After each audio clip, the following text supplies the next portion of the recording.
Hey there, it's Jody Taylor.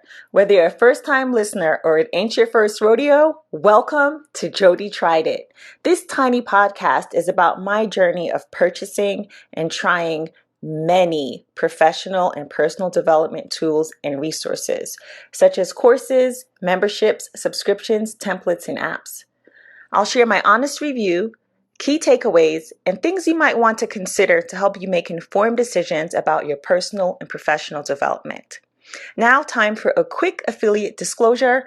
Some of the links mentioned on Jody Tried It, either on the show or in the show notes, are affiliate links, and at no additional cost to you, I will earn a commission if you click through and make a purchase. It's a simple way to support the Jody Tried It podcast, and I only recommend products and services that I genuinely love or believe might be helpful to you. Your trust is important to me.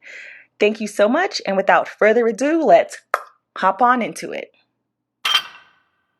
I am going to make a case for variety being the spice of life, in particular when it comes to content creation and sharing that content.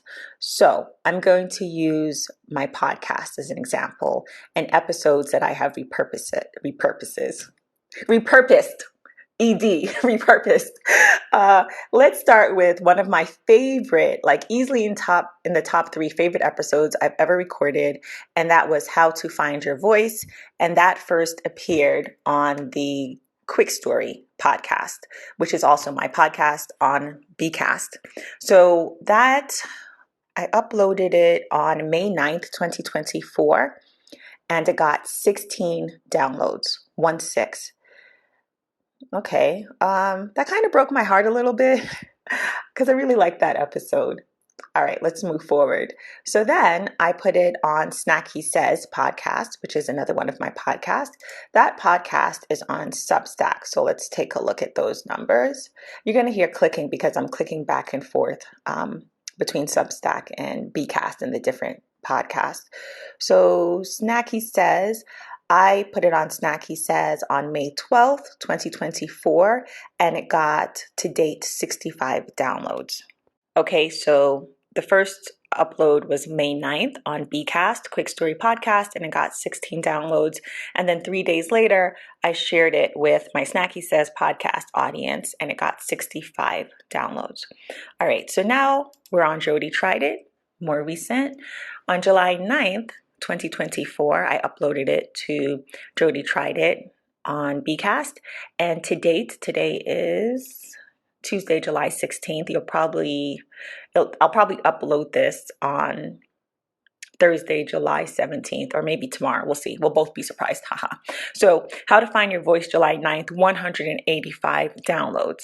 And that's, it's just been a few days. So very interesting, right? So we went from 16 to 65 to 185 downloads. What's my point? If I didn't repurpose the content and put it on different podcasts, oh, wait a minute. Let's check YouTube. Yes, let's check YouTube. Hold on a second. Okay, I got the YouTube stats up. All right, so what I was going to say is if I didn't repurpose it and put it on different podcasts, it would have just gotten stuck at 16 downloads. And I'm not sure what's up with that. It was stuck at 15 downloads until the last week. Some dear person listened to the episode on Quick Story. I thank you. I appreciate everyone who has listened. So because I put it in different places, I was able to get more ears on it because, again, it's one of my favorite episodes, but this could pertain to any episode. It doesn't have to be one that you hold dear to your heart. I'm just illustrating that if you share it in different places, you might reach different people. I heard a YouTuber say this. I'm going to look for the link. I think I don't want to say the wrong name. I'll put the link in the show notes, or I'll check before the end of this episode. But I heard a YouTuber say this, and it's true. Your audience I'm going to paraphrase her words, and I'll bring it back to podcasting. But I think you can apply this to almost anything. Your audience on Pinterest, on YouTube, on Instagram, on TikTok, on your podcast, they're different folks, but for different reasons, they're picking up what you're putting down. They're into what you're saying. They want to hear more. Or you might put it one place and realize like, oh, it's not taken off, but it takes off somewhere else. All right, so let's look at my YouTube. So right now, all three of my current podcasts through RSS feed, it gets automatically fed into my YouTube channel. And I'm not currently posting that much on my YouTube channel. I think I put a short up that got, I don't know, 2 views or 0 views a couple of weeks ago. I think I repurposed that from TikTok. But anyway, what's consistent is my podcast. My podcasts are currently feeding into my YouTube channel. So let's look at Quick Story. On YouTube, the Quick Story, How to Find Your Voice, got 11 views. And then let's look at Snack He Says. On Snack He Says, How to Find Your Voice, got 23 views. And if I'm not mistaken, on YouTube, that might be one of the more popular ones. Yep, it was just beat out by 24 views for another post. But I'll put the link to all of this. And then Jody Tried It. Where are you? Jody Tried It. How to Find Your Voice. 14 views. So that's 6 different places, the same exact episode, and the views really vary. The views and the downloads vary. What does this have to do with you? Again, I'm making a case that if you have content, whether you love it or you're neutral on it, I would recommend, and you don't have to put it in 6 different places, but just for S's and giggles, put it somewhere else and see what happens. This same YouTuber, I'm going to pause in a second and get the name of the YouTuber and the video. It's like on the tip of my tongue. But she had her own case study that she spoke about where she had Instagram reels that she had repurposed and put on YouTube. She didn't edit them. She didn't change it. She just uploaded them to YouTube. And lo and behold, like a year later, one of those YouTube shorts, which started out as an Instagram reel, went viral. You know, I don't think it went viral in the other place, the original place, Instagram, or maybe it did. But the point is it went viral on YouTube. And as a result, she went from having about 1,000 YouTube subscribers to 20,000, like in a month. All right, let me get her information. Shay Nicole XO.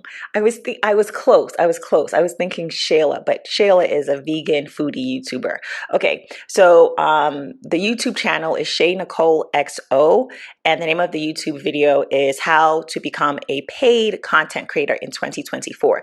I realize now that this was in my Snack He Says newsletter, the June 2024 newsletter. So in the show notes, I'll put a link to my newsletter, and it will include my June 2024 newsletter, Snack He Says newsletter, which is a monthly audio newsletter. But you'll see the show. What I like about the show notes, by the way, is that I can include images. And this is on Substack. I can't do that with Bcast. I used to be able to do it, but they changed it shortly after I started using the Bcast podcast platform. So you'll see photos of what I'm up to or what I'm talking about for the month, and links to YouTube videos, and it has the profile pic. How can I say the YouTube cover? So you'll see Shay Nicole XO. All right, I'll put that link in the show notes. So while you're there, please consider subscribing if you haven't already. If you haven't done so already, at joddie.substack.com. The first thing that's going to pop up if you haven't been to Substack before, to my page before, is it's going to ask you to subscribe. If you don't want to, that's no problem. Just click no thanks, and it'll take you directly to the newsletter. All right, I'll wrap up here. It was a short and sweet one. I just wanted to put this on your radar, this thought. And actually, this is probably something that I should have done 2 years ago, just start repurposing and putting things other places. But I don't know, like even setting up YouTube, I took an embarrassingly long time. I think I was 1 year into podcasting before I finally, no, it was over 1 year into podcasting, my first podcast, Snack He Says podcast, before I connected it to YouTube. If you go to my YouTube channel, you'll see I have 2 podcast playlists that say Snack He Says. The first one has 3 videos because I was manually going into Canva, creating a YouTube cover, downloading the audio, and it was like, it became a thing. And all I had to do was go to the podcast platform player, copy the RSS feed, put that into YouTube, follow the instructions. It's At the time, I had a lot of podcasts, so it took a while to download, but it was totally worth it because now it's automatic. And when I set up Quick Story Podcast and Jody Tried It, which is what you're listening to right now, I did that from the beginning. So from the beginning, it's been going to YouTube. And you'll see some of the videos have 0 views. Some of them have 10. I think at most they might have 20, 23 views. And those are one-offs, like 1, 2, 3 videos. But it's worth it because the content is there. If you decide to go to my newsletter or check out Shayla, I keep wanting to say Shayla, Shay Nicole XO's video, that's one of the things she talks about, because when folks do find you, when folks do find me, there's plenty of stuff to binge, because all of those podcast episodes are going straight to YouTube, and they're there on Bcast, and they're there on Substack.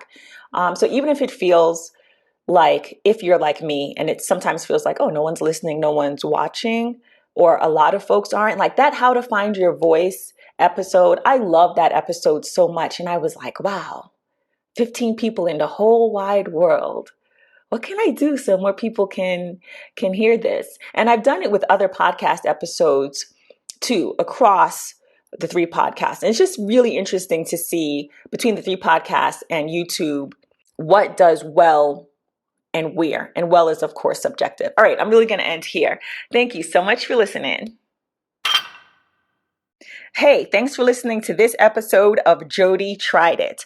If you haven't already done so, please subscribe to my newsletter at joddie.substack.com. That's JODDIE.substack.com. And please share with a friend or 3. Thanks for listening.